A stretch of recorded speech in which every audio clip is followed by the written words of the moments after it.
Okay, so I think we're ready to get started. This is about the number of folks that we had registered for the event, so it's pretty cool to see that we have good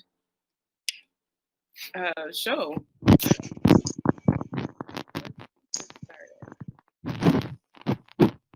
So can everybody hear me all right? Okay, great. Well, everybody, welcome to Black in Science Communication Week. My name is Raven Baxter.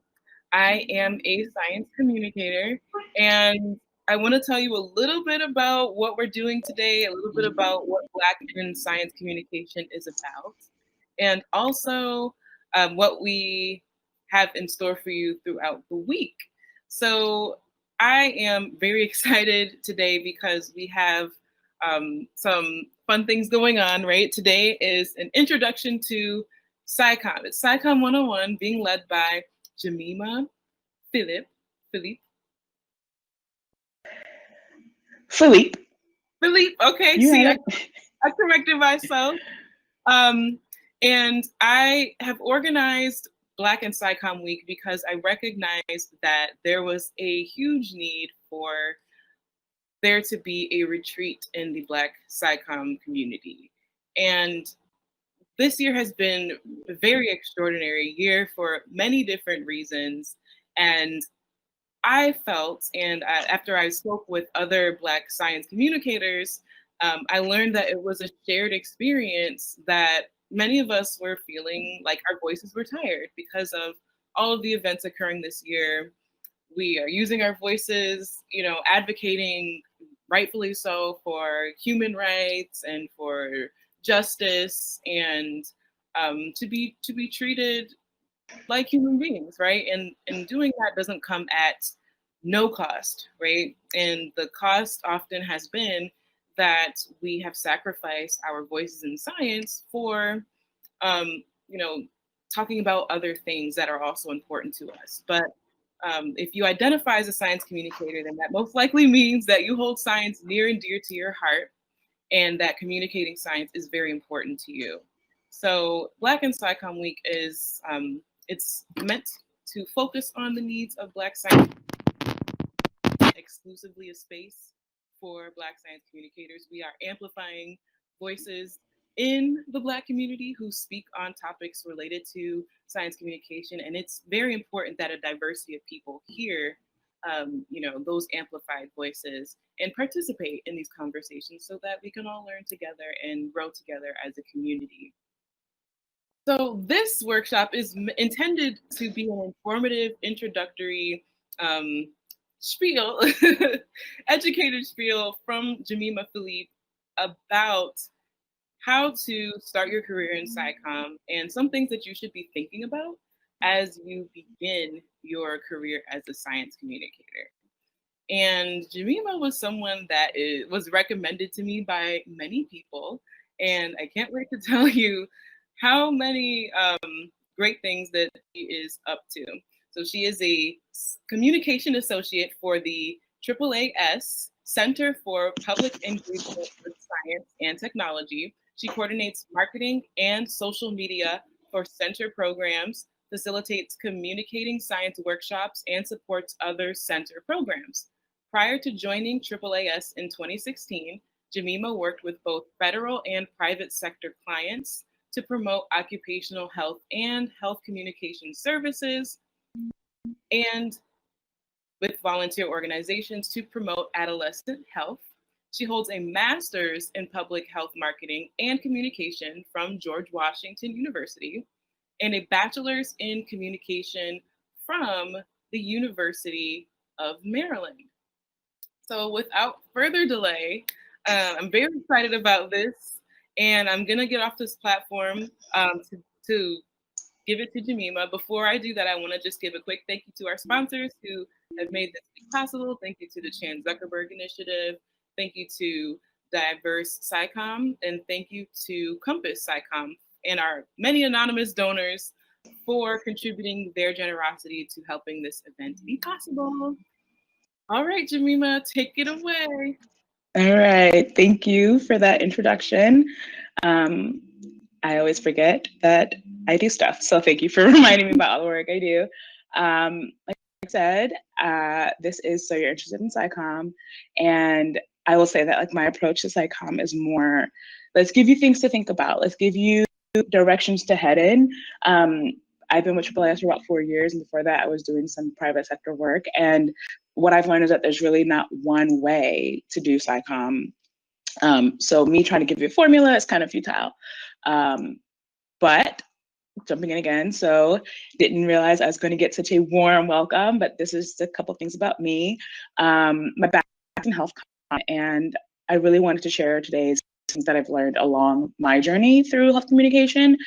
Like I said, I started some private sector communication work, and the opportunity at CHS let me kind of switch my focus from helping communities get more information to helping the people who have information share it in a more way, because we know that information just is not coming into the hands of communities in the way that we need it to. So my kind of mission focus is to now help the people with that information figure out how to say it, how to share it, how to make it heard, how to make it acted upon. So I'm definitely going to share those things, but I also want to cultivate a conversation here and figure out what's important to you all so that you really do get something out of this hour. I don't want it to just be me providing a lecture that is relevant, right? So a very loose agenda. I'll be checking the chat function to see if there's any questions or any conversations that you want to have. Please feel free to interrupt. I do not mind it. I love to talk, obviously. So a loose agenda today is that we're going to be talking about the context, community, and content of SciComm, and then we're going to leave it open for some conversation. So just starting off, SciComm does not happen in a vacuum, right? When creating any kind of science communication, it's really critical that you take care to understand the existing circumstances around it. So when thinking about context, it helps to think about the many layers at play. The student in me automatically defaulted to finding a theory about what I'm thinking or trying to contextualize what I'm trying to say. And so that brought me to the sociological model, which is like an old school, tried and true comm theory that helps to understand the ways that people interact with their communities and the ways in which they make decisions, receive information. So while it's not quite a perfect analogy, right? I'm not saying that the socio-ecological model will help you completely understand SciComm. I'm saying that the concept of having this layered existence and this kind of interrelated, like placing yourself in society really helps to understand communication perspective and helps you to shift your perspective a bit. So like I said, science communication doesn't exist in this vacuum. And so knowing how people interact with their environments, with their audiences, with others, helps you figure out how to place and position your communication. I'm looking at different levels within this layering. So the individual level is you. How are you creating this content? What are you going through? What does this work mean to you? What's the value you place in the work you're doing? And then the audience, is the community even in a position to pay attention to your work? Will they care about the work? What's your audience going through, right? And we have different factors that are impacting us. I mean, 2020 in itself has been its own whirlwind, right? So when you create content to share relates to science communication, you have to be aware of the things that are going on around. And then society, where does this work fit in society at large? Is there societal benefit to this work? Is there societal detriment if you don't do this work? And these are all, like, there's no one answer, there's no right answer. But when you start to think about your science communication within this work, you really recognize how important and critical your work is. And then science communication serves many, and it's impacted by many, right? It's impacted by researchers, by consumers, by content creators. There's a community around SciComm, and it's helpful to understand that community as you start to create content and contribute to it. So the three key community members identified for SciComm are researchers. So researchers provide that information that you will share, right? They're your kind of your wellspring of information. When you think of the research that you're sharing, what research are you citing? Where does it come from? Who's producing it? Your perspective. Does your audience trust this research source, right? a lot of different outlets. And now that we have this advent of social media, everyone's an expert in some way, right? You have to vet those experts. You have to determine their credibility. Researchers, do you fully understand the research that they're sharing? Is this something that you kind of read surface level? You go, I get enough of it, and you just start writing, right? Are you making sure that you fully understand and the purpose and the scope of that work? Oftentimes, we see a lot of kind of clickbait or people who don't read past the headline. It's tempting, right? It's easy, but I think to become a really profound science communicator, you have to understand the work you're sharing inside and out, and make sure that you have kind of done your due diligence to vet that content. So then the next member of the community is the audience, right? The people who will consume that information, who will receive it, who will be impacted by it, who are studied, right? Those are the audiences that we're thinking of. Are you writing to that audience's educational level? Or are you still writing to your educational level? Recognizing that education is identity, recognizing that language is identity. If you're not speaking the language of your audience, and who are you speaking to, really? Are you writing to improve their circumstances? Are you writing to improve your own? Or both? I think that really effective science communication can benefit everyone. Got distracted. And then finally, are you putting this writing in places that your audience will come across it? Or do you still believe that they're going to seek you out, find you, and understand you kind of in your own island, right? It's where I think a lot of science communication falls short, is creating content for the sake of creating it and not really getting it to where it needs to be. So as you are writing, remember, you're not writing for yourself. You're writing to shine a light on something. You're writing to share information. You're writing to improve a condition, right? And you're doing it for the benefit of someone else. So make sure that your reflects that it's for someone else, right? Which comes down to you, the content creators. So you are really important part of this community because you are that gatekeeper between researchers and audiences, right? You're the one that grants access to understanding. You're the one that translates this work. You're like the Rosetta Stone, right? You're the one that translates this work into ways that other people can understand, access, utilize, and ultimately act upon. You are keeping this important information, and it's up to you to find ways to kind of fling those doors open, let people in so that they can experience the knowledge, the access, the privilege that you have, what you know. And then we get to content.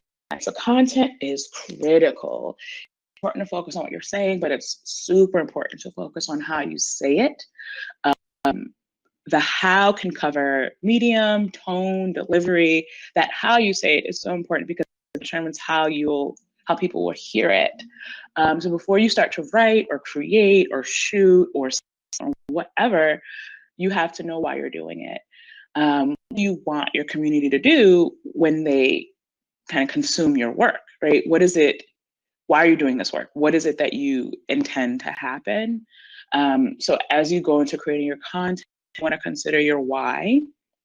You want to look at what are your own circumstances, right? What are your biases that you bring to this work? What are your perceptions, your opinions of this work, right? Because all of that informs how you'll write, what you'll write, who you'll cite. Your own circumstance is critically important. And I think as scientists, we try to divorce ourselves of that inherent human bias. But I don't believe that science is unbiased, right? I think that science is conducted by humans and humans are biased. So as you start to create content, think about, well, what am I not covering? What am I not doing? What am I avoiding? What am I uncomfortable talking about, right? Those positions from yourself will inform that content and help you overall be a better communicator. And then think about your community. What are they dealing with?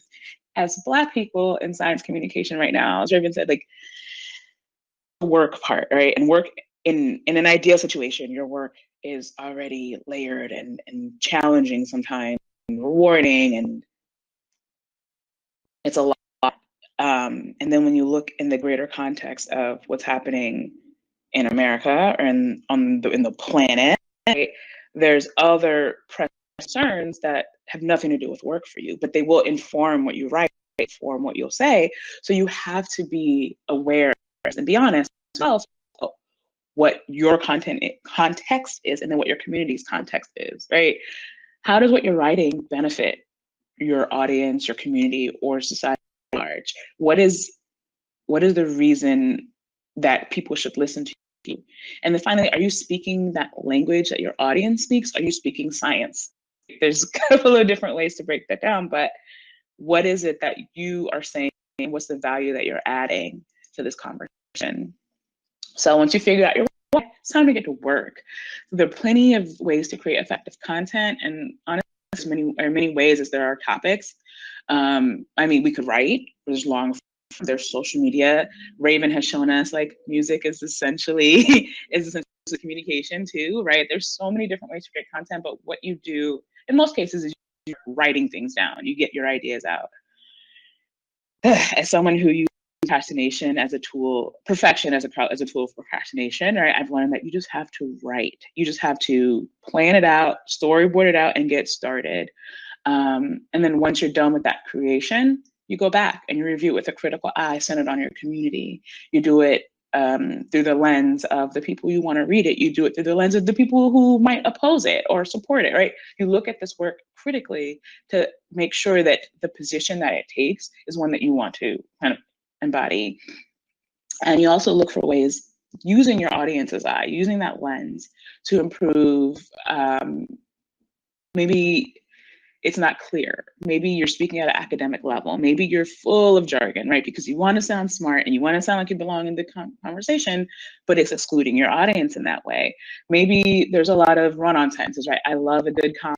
So when I review my work, I go back and I see where I can put a period, where I put a comma. There's a lot of different elements to review, and also maybe sharing that content with someone else so that a more critical, maybe objective eye can look at it. And then we go into the revising, right? And there's a reason why I separated review and revise, because I think it's super hard. It's really difficult to make things like snazzy and jazz them up when you're still trying to get your ideas out.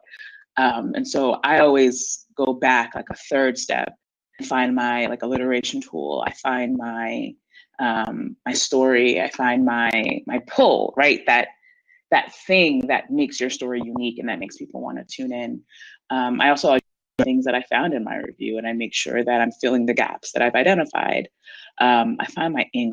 That angle is critically important. And when I help create their blog posts, a blog for AAAS2, when I help people brainstorm or troubleshoot or whatever, I'm always looking for that angle that speaks to me as soon as they start talking.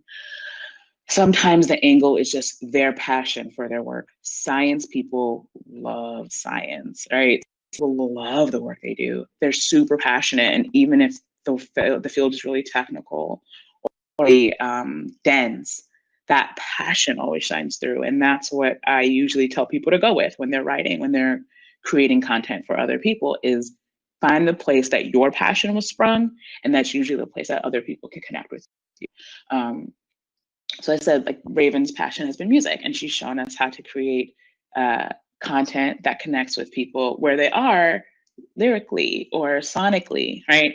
I think it's really important to create content that other people want to see and read and consume.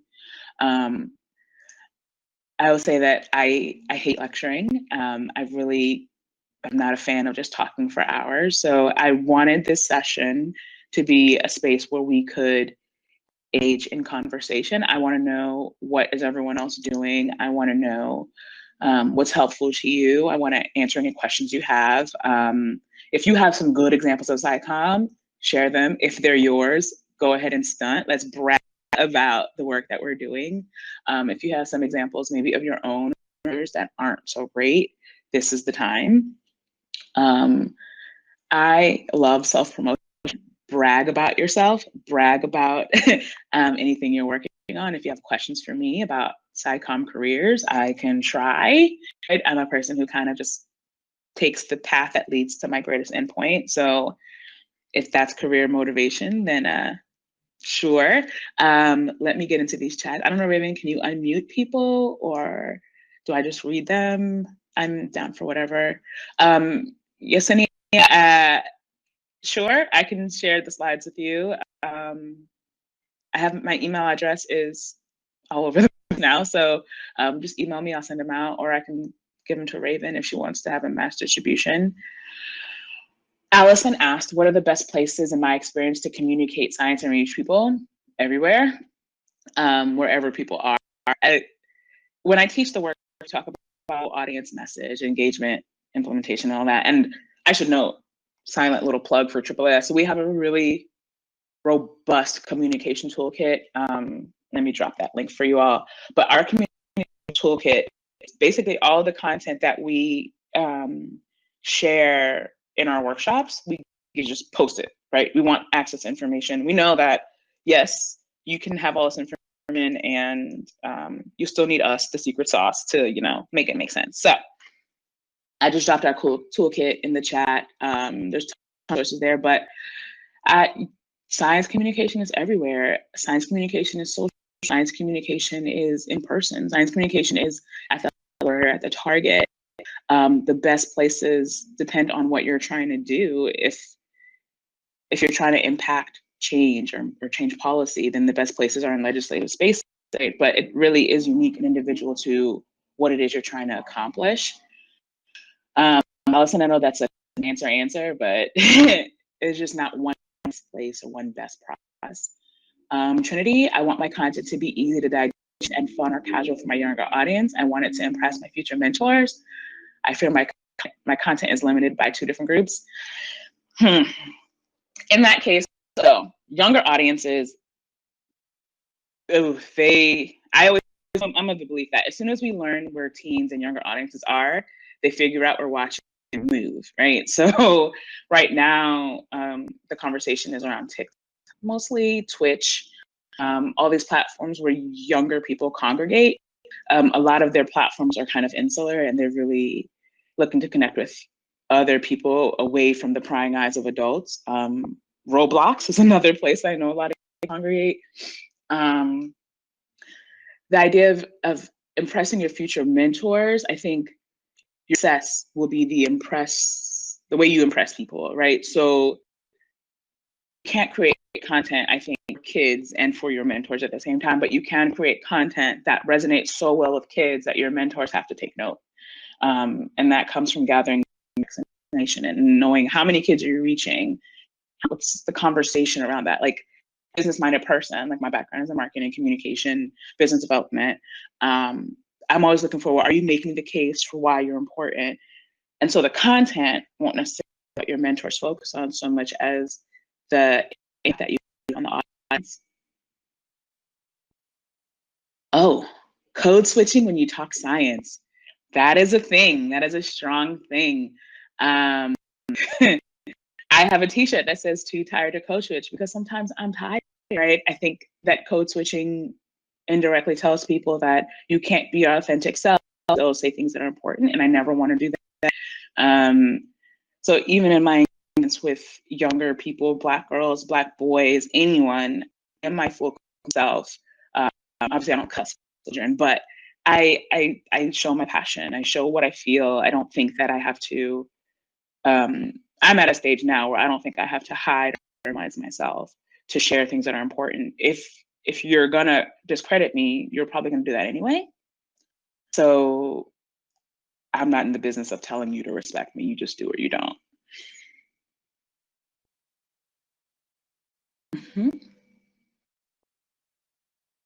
Absolutely. So, like, yeah, I start stuttering. So legislation is a huge, so you're saying, yes, as talking about SciComm like this, I've never thought of legislation as being a SciComm. Like, yes, ma'am. Legislation is important because it governs how we live. There's so much that affects science policy. There's so much that affects the delivery of science and the production of science that the people who are doing sci legislation, SciPol is the hashtag, it's critically important work. Anushka says, I started working on my personal project with the objective to communicate science and visual media. Okay, one thing I'm not sure of is how to deal with keep the conversation flowing and have least amount of jargon so I can use their audio, video, and final piece. Jargon is one of those tricky things, and I in my workshops, I say that jargon is identity. Jargon lets you know that I've studied long enough to speak this language, right? And so getting people to divorce their jargon is almost like telling them, like, all your work doesn't quite matter, because now we have to get to the work of helping people who don't have your training understand. So a quick, easy way, you just define the jargon when you bring it up. So if you're doing visual work, I immediately saw, like, if someone's speaking and they use a term, microbiology, put a little pop-up, define that work, right? Define that word, that the next time you use it, we all know. I think jargon, I'm not saying divorce yourself completely of jargon, but just recognize that jargon is exclusionary. How do I think science communication has changed in the face of COVID? My God, it is. I can't wait for the case studies for some of this time. Science communication is going through, it's corny to say a rebirth, but we recognize that you can't just get people anymore, and that just giving information is not enough to help people form their own opinions, right? Because if data were enough, I believe we'd be in a far different place than we are right now. But there needs to be this translation of research into applicable things that make sense to everyday people. I think we get caught a lot in the method and not so much the discussion of science. And see, Jewel, do you have any recommendations for myself and my skills for landing a job?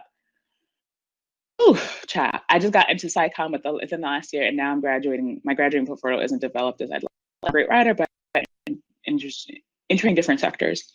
Then start writing, create your portfolio, even for things that aren't commissioned or paid, right? A portfolio is important, but I promise that I have never been asked for my portfolio. I've never been asked for a physical book of work I've done. What I've been asked, how do you approach conversation? How do you approach this topic? And for that, it's experience. I always tell people, if you can't find a job, volunteer. There's Volunteer, which is a org that connects volunteers to people who need help, and get that experience that way. If your job isn't giving you experience, you have to create your own until you find the job. So the best evidence, what do you have to show that you've done the work, that you understand it? How do you talk the work? Are you using the key buzzwords in SciComm when you go on interviews? And speaking to your audience in this case is as job hunters, HR job companies, trying to find the right words. And so speaking their language, are you using things that I would value as evidence for the work that you're doing? And it doesn't have to be work experience. I use a lot of my volunteer work to inform what I do now, and I think that experience is experience, regardless of being paid for it.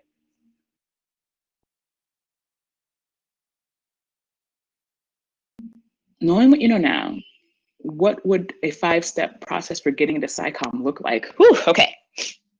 Well, I would say that my process was probably not, well, actually, no, that's incorrect. I think that my process was exactly how a lot of people have gotten into before SciComm became a thing.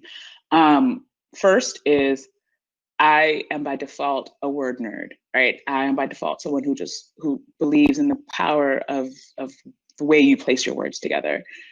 And so I just have an understanding of how communication works.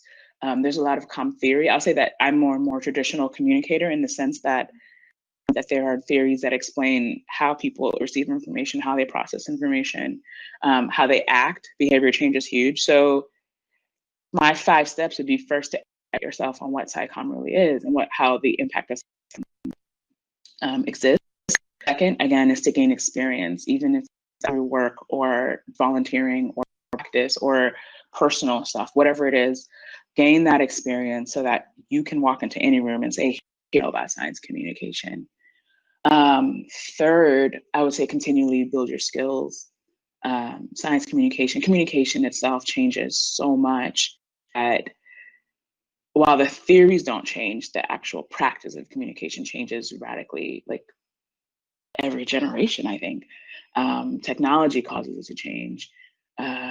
experience causes it, right? So keep yourself aware of how communication continues to evolve. 4, get a job. You, yes, you need the experience, but you also need the credentials. You need the alphabet behind your name. You need whatever validation your industry believes you need that, right? That's the game, I think. And then is there a 5? There may not be a 5. I think is just reflect. Always look back to make sure that your communication is effective, that your communication is doing what it is you intended to do professionally or personally. So it feels very convoluted, but I think those are my top 5 that I think of when I thought of answers to that question. Again, I like to ramble, y'all, so I am so sorry if this is a lot, but whew. Oh, there was something I had seen here about how typical sites like community events just weren't happening this year, and libraries have been shuttered. So we have a program, Iftin Ambassadors, who had to create kind of an outreach, and we introduced the program, and then COVID hit, and all the in-person engagements are tabled now. What I've seen is that a lot of the women have pivoted, right, and they're creating virtual programs, because I think virtual programs are exceptional, and if you can connect to a distance learning environment, great. We recognize that not everyone wants that access, right? So we're figuring out ways to still help get word out, to help educate and teach and interact and engage. Some people are doing mailing programs, right, where they mail kits to kids, and maybe they'll create a little video or something that they put inside to help guide that experiment or guide that conversation, guide that experience for that person. I think we will always be forced to pivot. Right now we're pivoting because of a pandemic, but we may pivot for a lot of different reasons over time. So being flexible, being able to still keep your community's needs in mind and find different ways to connect with them, because you understand where they congregate, information sources they trust, right? You can still find ways to continue science communication even while we're all stuck at home or just going through a lot. So I think COVID has given us a lot to think about right now in terms of science communication, but I think it's one obstacle in a world full of obstacles.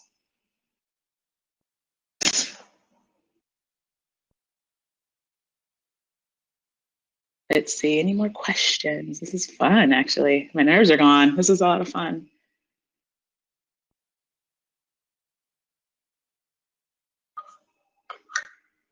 I want to know what kind of science communication you all are doing. Do you need any help with it? Do you have any questions about how you can grow it? We have about a little under half an hour, so I want to make sure this is useful to you. Girl, imposter syndrome is, the devil is a, okay. Imposter syndrome is one of those things that your evil hater brain wants you to believe that you're not good. Imposter syndrome almost kept me from even doing this workshop, right? Because I figured there are so many people who could do it so much better, but they don't have my voice. They're not me. They're not my experience. They don't speak to the things that I've worked on. They don't speak to being a Black person in predominantly white spaces who still has to figure out how to serve a community that may not even know they need help, need support, right? So there's, my voice is a voice. It's not the only voice, but it's one. I think that recognizing that everyone is still figuring it out helps to diminish the syndrome. I promise you, I see it with my own two eyes, these two, that so many people in positions may not, not that they don't deserve, but they may not be more qualified than you. They just took the initiative or they had the support. So thinking that you're not good enough or your work isn't good enough benefits no one and doesn't serve you. If you find legitimate places to improve your work, do so, but recognize that for most people who study communication, they studied it for a reason. They have the support, they have the resources, and it's just a matter of jumping out. pitching journals. So Abby, I hope that helps. Posey, I think I said it right. Pitching journals. So from working with AAAS, I see that journals work really hard to maintain a separate identity from the companies that they serve, right? So pitching a journal is usually a very strict, rigorous process that has steps. There are also tons of ways to get into a journal that don't involve putting out a study, right? Looking at where are the places for kind of op-ed, where are the places for more personalized commentary, and then figuring out how to write to that format, and then submit multiple times. For anything, submit multiple times, because it may not be the right time for that conversation. It may be that something dropped in the news that morning and the journals aren't focused on you right then. But I think being persistent and being attentive to what the journal is looking for can improve your odds of getting placed. Oh, yes, Trinity. So the alphabets obviously work in the science and academia, but again, experience is important. I look at metrics. I build my business case when I'm working with my own private clients. I would say, speak to your impact. If you have a web page, speak to the number of users that visit speak to your traffic. If you have social media, how many followers do you have? What's your engagement rate, right? There are other ways that you can pitch yourself and show your value without necessarily having to have pursued education or degrees, but you always have to build your own business case.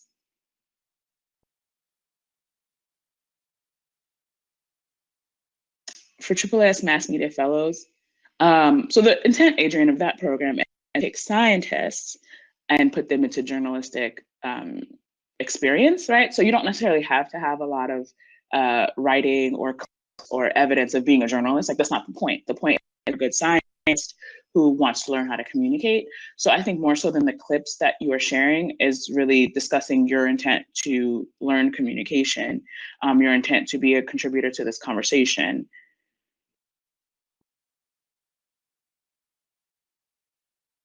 We want to do the SciComm work, we don't have the funding, then you don't want to do the SciComm work, right? You find funding for things that you care about. I think there are very valid cases where there's a critical need and not a lot of resource, but I think in a longer term project or a longer term kind of vision, we find the ways to support the things that we care about. Especially, I never want anyone to operate at a disadvantage to themselves. If you are really passionate about something, absolutely do it. But if someone who makes a lot of money, who has reps asking you to work for free, you have to question that. Yesenia Lee. I would like to just pop in and say that Black in SciComm is awarding about $2,500, okay, $2,500 in mini grants to up-and-coming people in science communication, and we are also awarding cash prizes to our lightning talk winners. So if you are somebody in this group who is in science communication, maybe you have a project that you want to work on, or maybe you have a project that you're actively working on, we're giving away money and we need people to apply for these cash prizes. So go to blackandscicom.com, put the link down in the chat, and when is the due date? Wednesday at midnight Eastern time. So y'all got 2 days to get this in, okay? Go ahead and get you some money. All right, bye. And I always, even with people who are highly accomplished, I always have to nudge them and say, you deserve to try for this. You deserve to apply for this. The worst that can happen is someone says no or you don't win. But counting yourself out before you even try, foolish. Raven, everyone in this conversation is jumping in and applying because it's money. It's a resource you can use to improve your SciComm. So if you're even thinking that you don't deserve to apply for it, I'm telling you right now. Let's see. If the videos are dry, girl, then put some lotion on them. Make them plump them.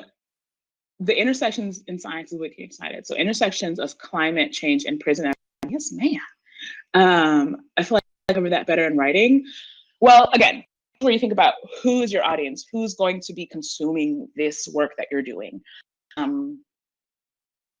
Writing is one of those things that requires a little more, I think, from your audience, because they have to process and picture and envision what you're saying, whereas video is a little lighter pull, and just interaction tends to be more attention.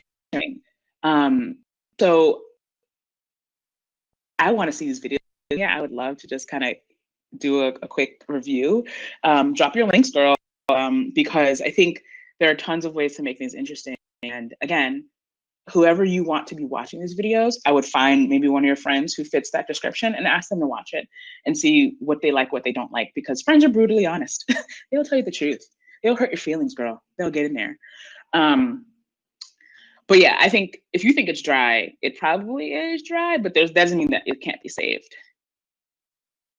Hey, Rob, a challenging SciComm moment and how you handled it, what you learned from it.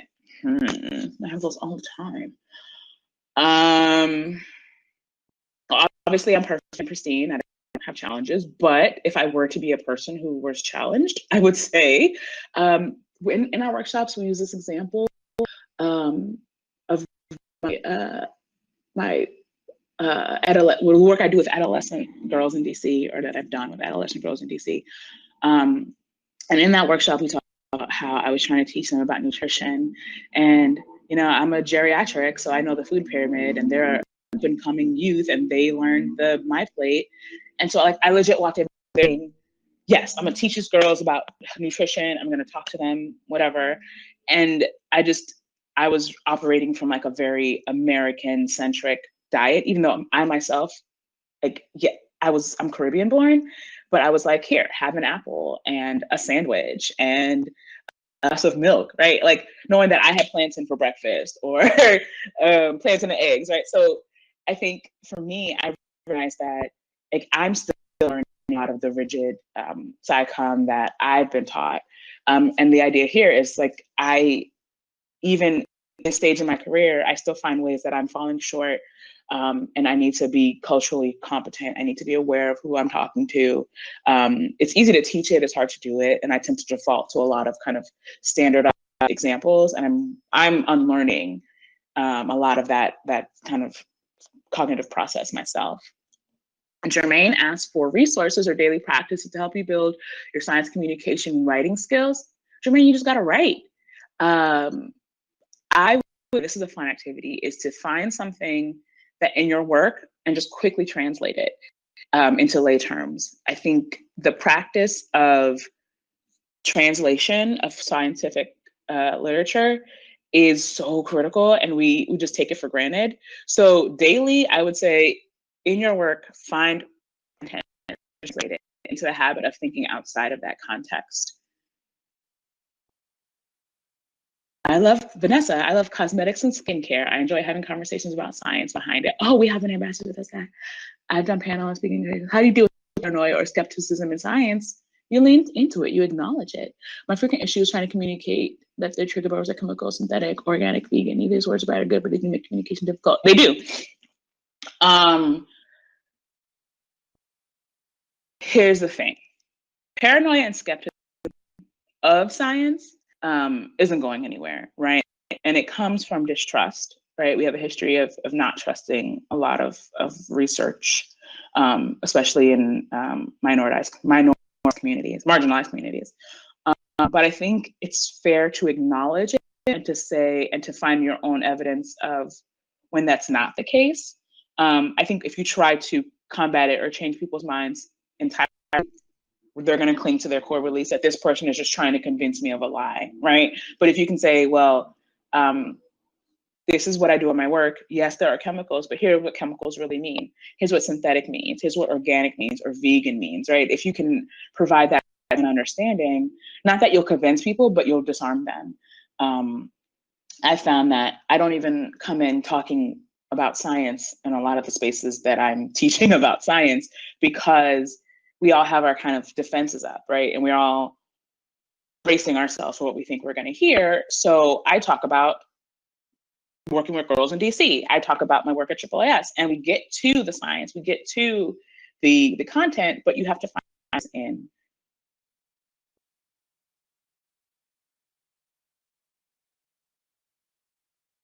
I mean, writing workshops I recommend, girl, I do them. I know that there's a lot of different approaches to science communication and writing. Wanda, I would say, look at the kind of writing you want to do and find people who are working in that space. And I'm sure there'll be a workshop there, but it's hard to say if you want to write for teens or if you want to write for a magazine. Those are different kinds of writing. So you have to be really specific in the kind of writing you want to pursue and look at the skills that it would take to get there.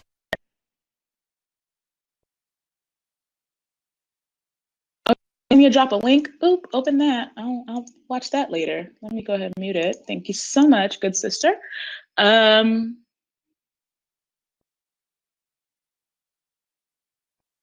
Alberta, hey, where are you in the Caribbean? I'm Haitian. Oh, are you getting love chat? Yes. Okay, so Yesenia, what I would say is start sharing your videos with people because look at the feedback you're getting, right? And I'm sure you'll get more feedback in the conversation to help you grow. Like your SciComm does not have to be perfect out the gate. That is a huge misconception. Your SciComm will never be perfect out. Your SciComm will rarely be perfect out the gate. And all you can do is grow. So the more you share your work, the more you get feedback, the more you'll get to a product that you really enjoy. It looks like, I haven't watched it, but it looks like people in chat are loving it. Wait, is Joe Palca in here? Hey there. Oh, TNT. The people who always win Carnival. Got it. Yesenia, I love the video. That's what I'm talking about. She said, "What's popping?" And that's what I that's what I like to see. So that's you. That is your authentic self. I just came on to answer real quick the question about this science writing workshop. Black in SciComm Week, we're not hosting a science writing workshop, but if you are interested in science writing, we are hosting a science writers panel where we are featuring prominent science communicators who work in the writing industry. So they serve as like journalists, or they write, op-eds, or they work with an organization like AAAS, or there's a lot of different ways you can occupy that space. Some people are writing children's books for science, or like educational, written educational materials, or entertainment materials for science, and they're communicating science through their writing. So if that is interesting to you, one of us will drop that link down in the public chat. And yep, okay, bye. See, Yesenia, look, while Raven was talking, I had a chance to go back and look. Girl, you are popping. Look at this. And like you're going to get some reach through NPR SciCommers, which is going to be exceptional because they have a huge following. Which goes back to the question that Jordan asked. Any suggestions for growing a podcast audience? So there's a couple ways to do that. One is to have content that people want to share, first and foremost. Most people, if someone tells me, I heard this really good podcast, you should listen to it, I'm obviously going to open up my phone real quick, add it to my list, and listen to it later. So recommendations are the top way to get people to listen, and that's by having content that people want to hear.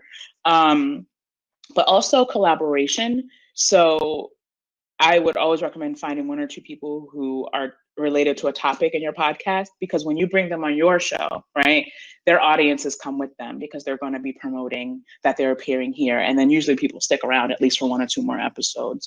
But promotion is huge for podcasts. My favorite podcasts love to play a little clip of something really interesting that on their show, their Instagram or their Twitter, and that draws people to listen. A little clickbaity, but clickbait isn't always bad. But yeah, I think giving people a taste of what your podcast is about, positioning yourself in places where audiences are looking or where influencers already have a presence are other ways to build your podcast audience. If anyone else, also Jordan, obviously I'm going to ask you to drop your podcast in here because we need to know the exceptional content you're sharing. So go ahead and drop that link. And if there's anyone that you want to collaborate with, jump out there and ask them to come on the show.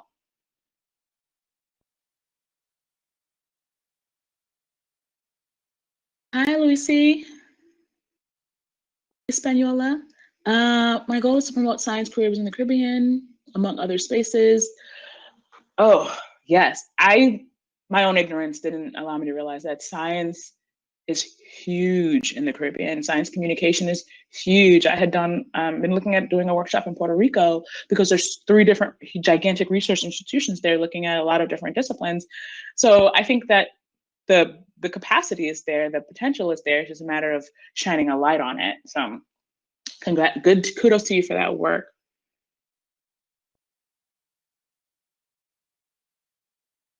Writing workshops by Gemima, yikes, that's pressure.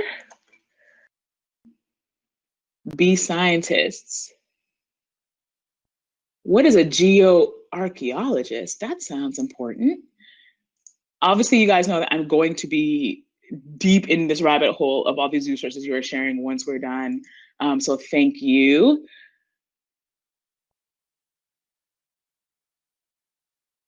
All right, we're down to the last 5 minutes. What else can we cover, y'all? What do you need? What do you need help with? Again, if you are working on SciComm, drop the link. Get used to promoting yourself. Get used to amplifying yourself, amplifying others, amplifying yourself in the way that you amplify others. I am a huge cheerleader. If you share with me on Twitter, I will 1000% amplify. My Twitter name is just #1change.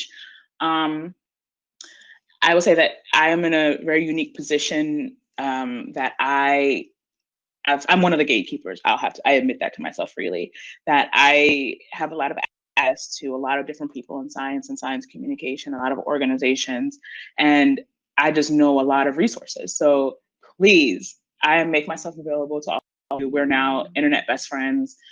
Please feel free, follow me, ask me questions. I'll see however I can help. I feel like my responsibility is now to open the door for other people. Not that I have this gigantic door, but the door that I do have open, I want to make sure we're all coming through. So please, please, please connect with me. Let me figure out how I can help you, or tell me how I can help you.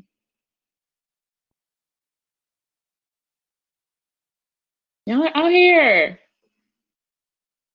Oh, let's end on some positive affirmations. I want to know, what is one thing you've done in SciComm that you are extremely proud of? What do you get yourself on the back when you look back and I'm like, I did that?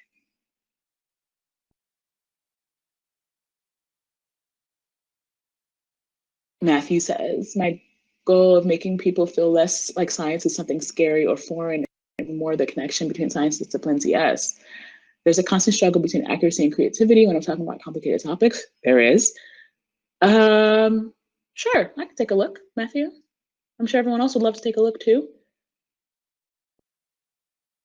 Miss Alberta, hand clap for production.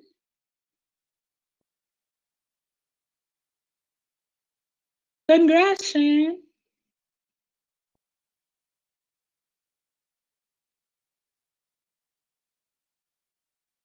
That's courageous AF, Allison.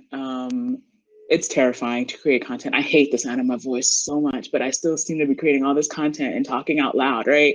I think it's very brave to something so public.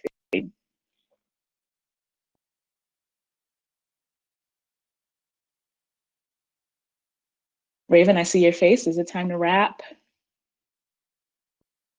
Not quite yet. I was just gonna, I had a few words to say at the end. It won't take me more than a minute. So take your time. We got 3 more minutes. Prime Bears on Story Collider. I love Story Collider. Oh, Kaylin, remove stigma around mental health. Girl, listen, I tell everyone I go to a therapist. I tell everyone I got a psychiatrist. I tell everyone get on a couch, even if you don't talk about it, because listen, sometimes your friends get tired of hearing all that, right? You need an objective third party who will talk you through things. So solid hand clap to you, Kaylin, for starting that conversation. I have that conversation with everyone all the time. What is it? Black Girl Therapy for Black Girls is a site I tell everyone to go to. So that's a cause near and dear to my heart. Oh, it's terrifying. And your voice probably shook, but you did it, Prime Bear. So it's in the rearview now.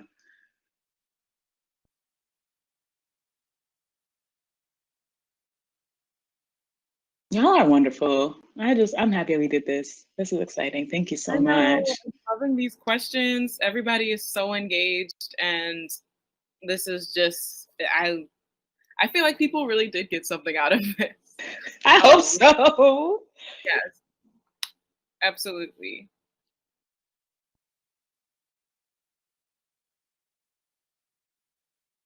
Okay, now I have to, Raven, do I get to see this chat even when it's over? Because I have a ton of people I have to follow now, and I hope it doesn't go away. Oh, that's a question for the IT crew, Yep. which leads me into my next piece. Gemima, do you think we're all set here? Can I do an outro situation? Bam, go for it. It's all you. All right, y'all. So this You're, was our very first workshop for Black in SciComm Week, and I'm so glad that we had Gemima Philippe here from AAAS. She is an amazingly and outstandingly qualified person to come here and teach you the ins and outs of how to start your SciComm career and some important things to keep in mind. So thank you, Gemima, for your time, and we'll definitely keep in touch because I want to continue talking to you because I think you're just the bomb.com. And to all of our likewise, thank you. To our guests, thank you for coming. Thank you for being engaged and asking exciting questions and things that we could all learn from. We all learned together today. Again, I want to thank our sponsors, the Chan Zuckerberg Initiative, Diverse SciComm, and also Compass SciComm and our anonymous sponsors for their generosity in helping us bring this event to you today. We have a week of exciting events planned, so please go to blackinscicom.com to check out our full itinerary of what's going on and links to how you can get registered. Our registration is open all the way up to the time of the event. We have a profile section on blackinscicom.com where you can submit your information and your photo so you can be listed in our directory of Black science communicators.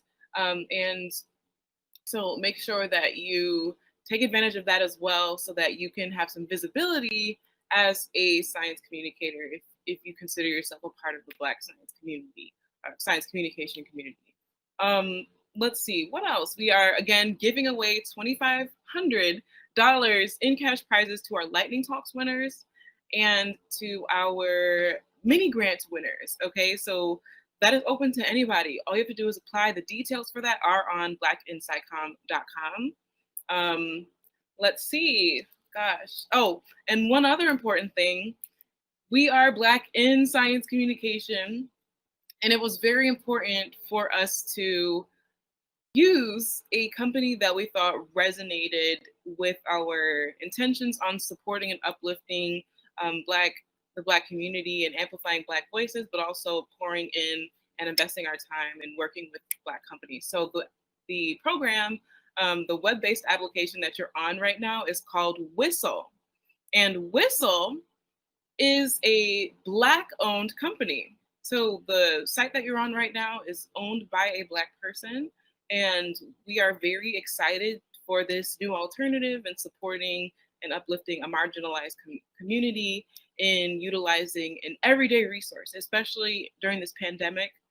They are beta testing this site. So I'm not sure if this is widely available yet, but they are working out the kinks in making sure that when they do release this, that it is perfect. And as you guys saw today, I mean, this platform I feel like looks very beautiful and ran very smoothly. So I just want to give a very big thanks to Whistle and the team at Whistle for giving us the opportunity to try out this new platform and a new alternative and have a choice in how we invest our time. So let's see. I'm trying. Before I let you go, I just want to make sure that I don't miss anything. This week is, I believe, disability.